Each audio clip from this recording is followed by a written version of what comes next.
Hi everyone, thanks for coming to see the iPSC strategy poster.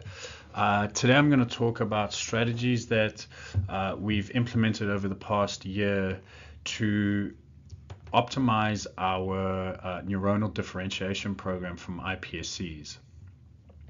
So efficient antisense oligonucleotide discovery screening is critical to any discovery program, and this is typically true for N of 1 therapeutic development because obviously we tailor our drugs to the patient, therefore we need patient cells, and often we need to create patient-specific neurons. So at n-Lorem, this process must be both cost-effective and time-effective, as well as meeting the urgent needs of our patient. So for many CNS indications, screening is required in mature neurons because the gene target is only expressed at that stage of development. So for a lot of our programs, irrespective of whether it's in this going to be treated in the CNS or not, we could use fibroblasts as a proxy, and these are much easier to deal with, much more cost effective. But as I said, some genes are only expressed in mature neurons, and therefore we need to generate these neurons in order to test the efficacy of our ASOs. And these neurons are typically generated from induced pluripotent stem cells that we receive. So historically, n-Lorem and other biotech organizations have relied on a Sendai virus-mediated differentiation. However, this process has several challenges to it, and I'm going to highlight them one by one, and then you'll probably realize why we probably needed to move away from this virus as we grew as a company. So it has a long extended generation time of up to 8 months. It has an extremely high cost, which means that it's roughly about $3,000 per ASO plate.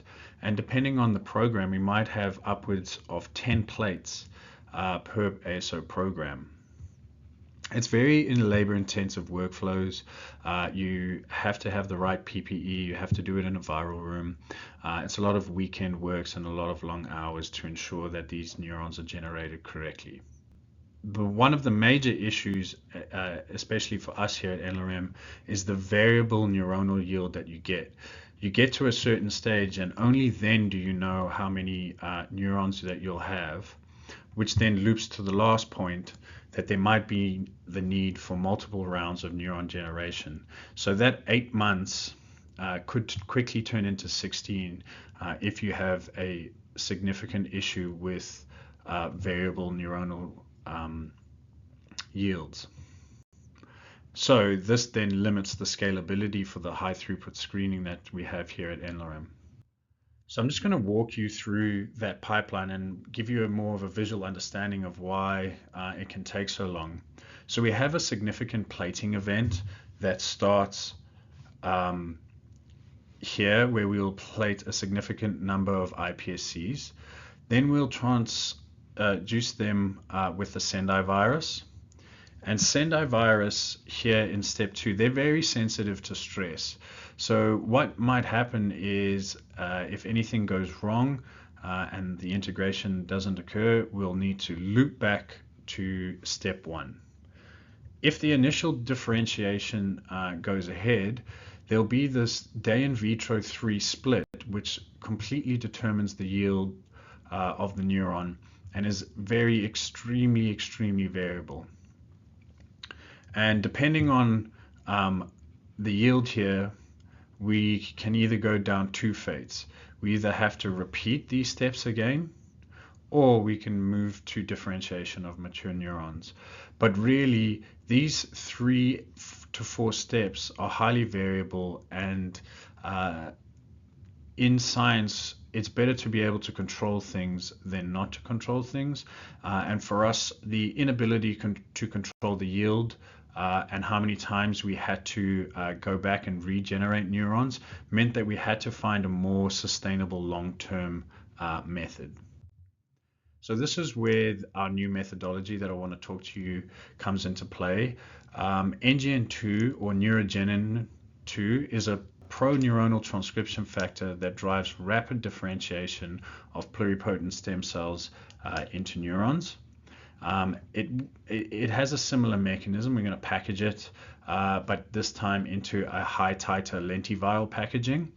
And then this gene is a master regulator of neurogenesis, so that's the development of the nervous system. It's fast, reproducible, and it can generate cortical-like neurons, and in this case is very scalable for disease modeling and screening. So I'll show you the pipeline of this process. So we'll have another significant plating event and the generation of NGN2 iPSCs. And this can take up to 8 weeks, but typically it's in the range of 6 to 8. Then we're going to have a large-scale MPC generation and biobanking, and we can somewhat control this. This takes 1.5 weeks, and we can generate anywhere from 100 million to, as you can see here, 600 million NPCs in 1.5 weeks. From here, we can either progress straight away or we can biobank these for future experiments. So the small scale is what we would start with first when we want to differentiate into neurons, and this is just to ensure that they have the morphology and the characteristics of the neurons that we need in order to dose and then obviously analyze our gene target. And then it goes through our typical discovery pipeline, which would be a single dose and a dose response screen.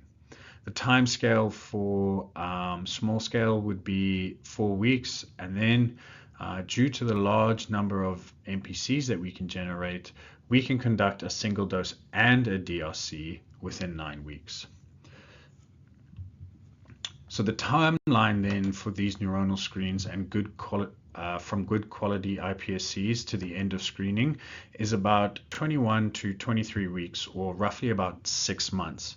So compared to 8 months of just generation, we can go from good quality iPSCs to the end of discovery screening in 6 months. So it's all well and good to increase speed, but we don't want to sacrifice quality of our work. So what we need to do is ensure that the NGN2 differentiated neurons are able to uptake ASOs in a similar manner to our Sendai virus. So what we did is we did a controlled dosing experiment where we did them under the same conditions that we had previously done for Sendai virus, which is 5 days of free uptake, and then compared the two.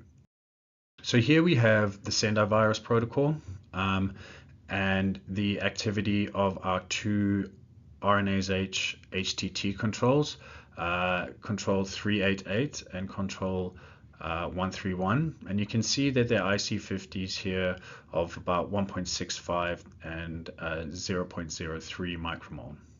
Now when we compare that to the NGN2 protocol, you can see that the IC50s are comparable, if not better, for the 388 ASO, and we also included a fuzz ASO that also shows an IC50 very comparable to what we have got in previous data. So this means that our NGN2 neurons have no issue of ASO uptake and therefore can be used with great confidence for screening our therapeutic ASOs. Lastly, we wanted to make sure that we created healthy neurons. So obviously it's good to know that they are taking the ASO up, but we also want to know that they're healthy and they make the good connections so that we are really recapitulating neuronal networks. So we found that the NGN2 mediated generation led to widespread and uniform expression of the neuronal marker MAP2, and I'll show you a beautiful picture in a second. So here you can see, so MAP2 is in purple, DAPI is showing where the nuclei are, and you can see beautiful MAP2 expression all through these neurons and a beautiful neuronal network here, both in the soma and in all of the dendrites that are extending out and making those beautiful connections. So we can see that we have beautiful neurons that take up ASO in a similar manner. So now I want to get into the cost and time effectiveness of this protocol and what it's allowed us to do without sacrificing any quality or standards that we have here at the company. So just to highlight, I'll show you some graphs about these. We had a threefold efficiency gain, over an 85% reduction in cost. And now when we look at this represented graphically, we could only screen 0.2 of a program per month with Sendai, and we've nearly tripled that to 0.58 of a program a month with the NGN2 methodology.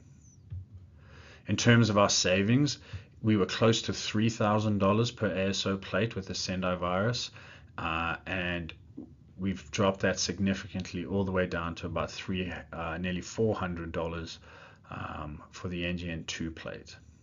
So when we look at this holistically, taking into account programs that we have, when we look at these 5 programs, if we had done it with the Sendai virus, it would have cost us approximately $106,000 for these programs, where now that we generated with the NGN2, it only cost us $14,500, which is an incredible saving of $91,000 over 5 programs.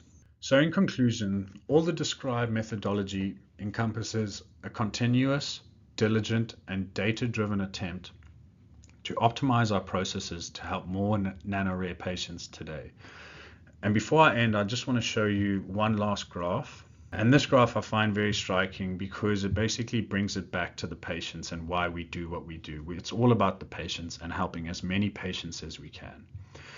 So if we looked on the 2025 savings to date, if we had done the Sendai virus, we would have expensed over $182,000. But now using the NGN2, that means we've only expensed $25,000. And again, bringing this back to patients, this means that we can help over 6 patients more for the equivalent cost. And obviously that's what we're all about, helping more patients while not compromising scientific rigor.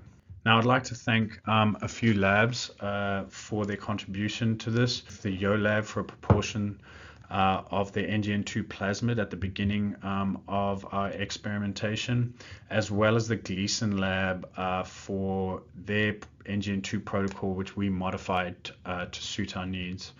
So thank you to those 2 labs. Thank you for listening. If you see me around the Colloquium, please come have a chat if you have any more questions.